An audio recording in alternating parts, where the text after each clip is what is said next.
This program is designed for you. From sources around the world and widely available on the internet, we've gathered together for you information and tips to help you improve your health. Now let's get started.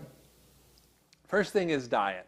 Eating in a way that balances your blood sugar, that reduces inflammation and oxidative stress, and improves your liver detox is the key to preventing, reversing, and stopping insulin resistance in diabetes. Diabetes and its precursor, insulin resistance, are the most looming threat to our health in the 21st century. It's a tragic consequence of our toxic food environment, our unmitigated exposure to stress, our sedentary lifestyle. However, these problems are completely preventable and often reversible through aggressive lifestyle changes, supplements, exercise, and stress management. Diabetes is the biggest health epidemic we have, triggered by the obesity epidemic. Fortunately, a change in diet can lead to big health improvements. Let's look at how the body works and what contributed to this epidemic.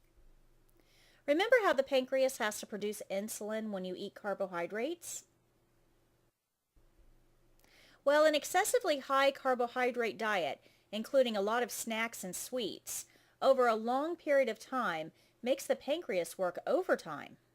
1/2 of the sugar that we are consuming today is in items that we didn't even know had sugar.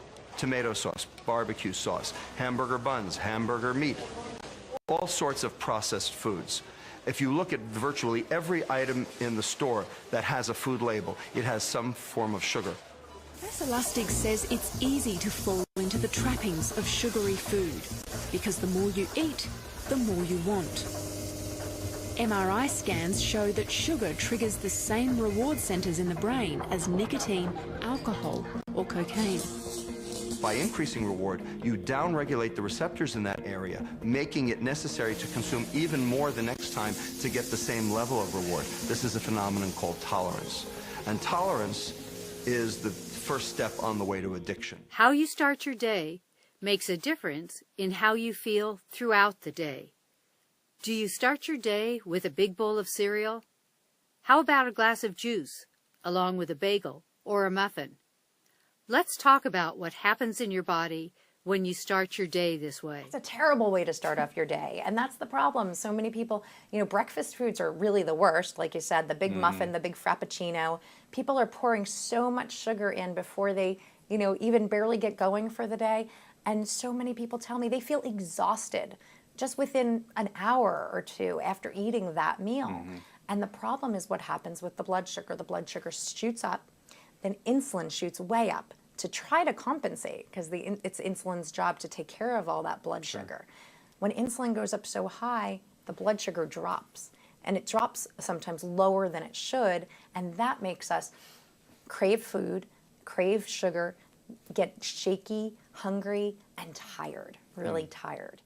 If you do eat a muffin in the morning, at least buffer it by eating something with fiber along with it. Think of fiber as a secret weapon in controlling blood sugar. The difference between drinking a glass of fruit juice and eating a piece of fruit is a perfect example of how fiber works in your body and why it's so important. How do high fiber foods help you with your diabetes?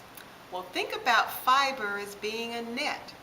It's going to slow the glucose from getting into your bloodstream. It slows that sugar down. So you don't get big spikes, you get a nice, even rate of blood sugar entering into your bloodstream. So that's how it does it. It's like a net, it slows it down, and it keeps it very, very stable. Juicing fruit removes all the fibrous pulp so you can take in a whole lot more calories without feeling as full. If you are going to eat fruit, stick to whole fruit because it has a lot more fiber, and it is the fiber that tames your insulin's response to sugar. Thanks so much for watching. We look forward to sharing more information with you on our next video in the Focus on Diabetes series.